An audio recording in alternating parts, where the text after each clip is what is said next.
Welcome back to Evoke academy. Question 27. ഒരാൾ പതഞ്ഞു പൊങ്ങുന്ന ചിരിയും മറ്റേയാൾ നിറഞ്ഞു കവിയുന്ന കണ്ണുനീരും കൊണ്ട് കേരള ചേതനയെ അഭിഷേചിച്ചു എന്ന് ഡോക്ടർ എം ലീലാവതി ഏത് കവികളെയാണ് ഇങ്ങനെ പരാമർശിച്ചത്? ഇതിൻ്റെ ആൻസറായിട്ട് വരുന്നത് ഓപ്ഷൻ എ ആണ്, കുഞ്ചൻ നമ്പ്യാരും പൂന്താനവുമാണ്.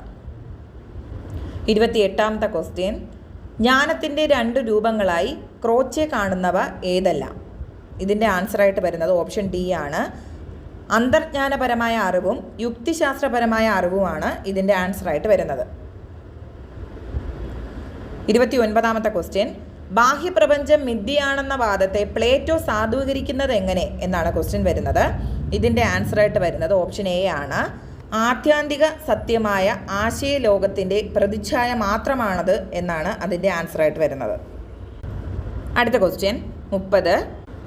താഴെ പറയുന്നവരിൽ ഫ്രാങ്ക്ഫർട്ട് സ്കൂളിൽ ഉൾപ്പെടുന്നവർ ആരൊക്കെ? ഓപ്ഷൻ സി ആണ് ആൻസറായിട്ട് വരുന്നത്, എറിക് ഫ്രോമും ഹെർബർട്ട് മാർക്യൂസുമാണ് ഇതിൻ്റെ ആൻസറായിട്ട് വരുന്നത്. 31ാമത്തെ ക്വസ്റ്റ്യൻ, ഇവിടെ പിറക്കുന്ന കാട്ടുപുല്ലിലുമുണ്ട് ഭുവനം മയക്കുന്ന ചന്തവും സുഗന്ധവും. ഏത് ദേശമാണ് ഇവിടെ പ്രതിപാദിച്ചിരിക്കുന്നത്?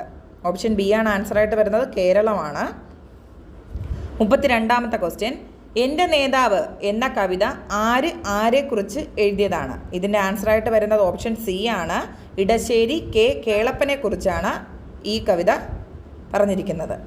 അടുത്ത ക്വസ്റ്റ്യൻ 33.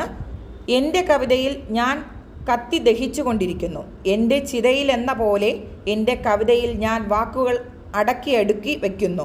കവി ആര്? കവിത ഏത്? ഇതിൻ്റെ ആൻസറായിട്ട് വരുന്നത് ഓപ്ഷൻ എ ആണ്, സച്ചിദാനന്ദൻ ദേശാടനം എന്ന് പറയുന്ന ഓപ്ഷൻ എ ആണ് ആൻസറായിട്ട് വരുന്നത്.